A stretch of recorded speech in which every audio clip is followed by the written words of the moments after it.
Self-assessment, self-employed, working from home costs, what can you claim? We can either claim simplified expenses or we can apportion our costs. And make sure you stay to the end because I've got a really important capital gains tax point that you might get caught with if you don't follow this method exactly. Simplified method, already done a video on that. Feel free to whiz over and take a look.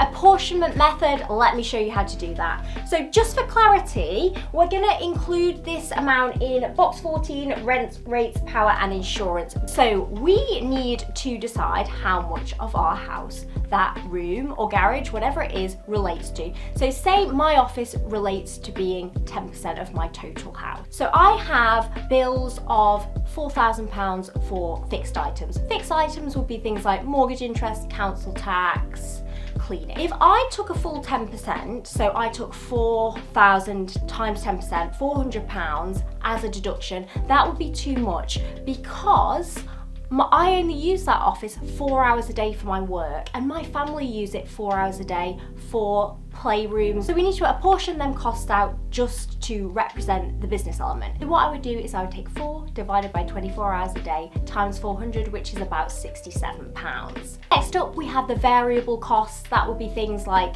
heating, lighting, power. These costs I would do based on how many hours a day the room is actually in use for. So it's in use for 8 hours a day by me and my family, 4 hours of which are for my business and the other 4 are for family. So I would take 4 divided by 8 times 10% of my total costs. So if my total costs are £3,000 a year, then I would take 300, which is the 10%, 4 divided by 8 times 300, which would equal £150 deduction. If you want a little bit more information on what costs you can claim, I've got a video on that. Feel free to whiz over and take a look at that one as well.